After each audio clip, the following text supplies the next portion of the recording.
नमस्कार दोस्तों, आपका स्वागत है कथाएं फॉर फन में। आज शरद पूर्णिमा है, तो आइए जानते हैं शरद पूर्णिमा की कथा और साथ ही जानेंगे इस दिन हमें क्या करना चाहिए और क्या नहीं करना चाहिए। अर्थात किन कार्यों को करना शरद पूर्णिमा के दिन शुभ होता है और किन कार्यों को करना अशुभ होता है। अश्विन महीने में पड़ने वाली ये पूर्णिमा शरद पूर्णिमा के नाम से जानी जाती है। इस दिन की पूजा को कई स्थानों पर कोजागर के नाम से भी जाना जाता है। इस दिन स्त्रियां अपनी संतान की खुशहाली, लंबी आयु एवं सुख सौभाग्य के लिए व्रत एवं पूजन करती हैं। कहा जाता है कि इस दिन चंद्रमा अपनी 16 कलाओं से युक्त होता है और हमें सुख सौभाग्य प्रदान करने आता है। इस दिन व्रत को करने के बाद यह कथा अवश्य सुननी चाहिए। तो आइए जानते हैं शरद पूर्णिमा की पौराणिक कहानी। एक पौराणिक कथा के अनुसार एक नगर में एक साहूकार रहता था। उसकी दो पुत्रियां थीं। वह बड़ी धार्मिक प्रकृति का था और वही गुण उसकी पुत्रियों में भी आया था। दोनों ही पुत्रियां पूर्णिमा का व्रत रखती थीं। बड़ी पुत्री तो बड़े नियम से एवं श्रद्धा से व्रत रखती एवं अपने व्रत को पूर्ण करती थी, लेकिन छोटी पुत्री थोड़े चंचल स्वभाव के होने के कारण अक्सर अपने व्रत को बीच में अधूरा छोड़ देती थी। समय बीतता गया। जब पुत्रियां बड़ी हुईं, तो साहूकार ने सुयोग्य वर देखकर अपनी पुत्रियों का विवाह कर दिया।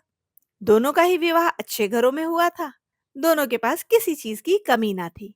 किंतु बड़ी पुत्री के घर में बहुत सुख समृद्धि थी और उसके बहुत से पुत्र पुत्रियां आदि हुए, जिससे उसका जीवन बड़ा सुखमय हो गया।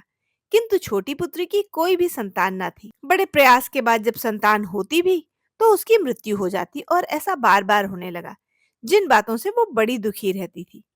जब छोटी पुत्री ने पंडितों से इसका कारण जानना चाहा, तो योग्य ज्योतिषियों ने बताया कि तुमने शरद पूर्णिमा का व्रत अधूरा छोड़ दिया था, इस कारण तुम्हें यह क्लेश प्राप्त हुआ है।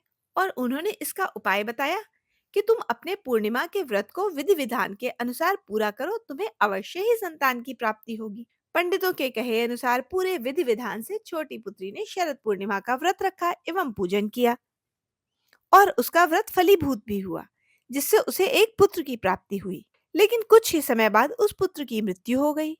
जब छोटी पुत्री ने यह देखा, तो वो बहुत डर गई और बहुत दुखी भी हुई। उसने अपने मृत पुत्र की देह को एक पीढ़े पर लिटा दिया और ऊपर से एक कपड़े से ढक दिया और अपनी बड़ी बहन को बुलाकर ले आई और उसे उसी पाटे पर बैठने के लिए पाटा आगे कर दिया। बड़ी बहन जब उस पर बैठने लगी, तो उसका लहंगा उस बच्चे से छू गया और बच्चा जीवित हो उठा और बच्चा रोने लगा। यह देखकर बड़ी बहन ने कहा, तू मुझे कलंक लगाना चाहती थी, मेरे बैठने से तो ये बच्चा मर ही जाता।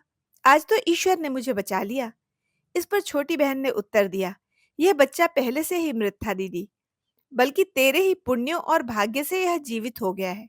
इसके बाद दोनों बहनों ने नगर में सभी को यह बात बताई और नगर वासियों को शरद पूर्णिमा का व्रत एवं महिमा बताई। जैसे शरद पूर्णिमा के व्रत के प्रभाव से उनके घर में सुख सौभाग्य आया, उनकी संतान जीवित हो गई, वैसे ही सुनने वाले, कहने वाले और हुकारा भरने वाले सभी की संतानों को ईश्वर लंबी आयु दे। इस दिन माता लक्ष्मी और भगवान विष्णु का पूजन विशेष रूप से किया जाता है। आइए जानते हैं शरद पूर्णिमा के दिन हमें क्या करना चाहिए और क्या नहीं करना चाहिए।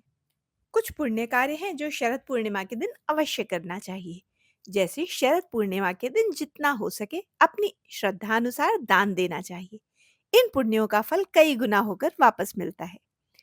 शरद पूर्णिमा के दिन भगवान विष्णु और माता लक्ष्मी का पूजन करना चाहिए।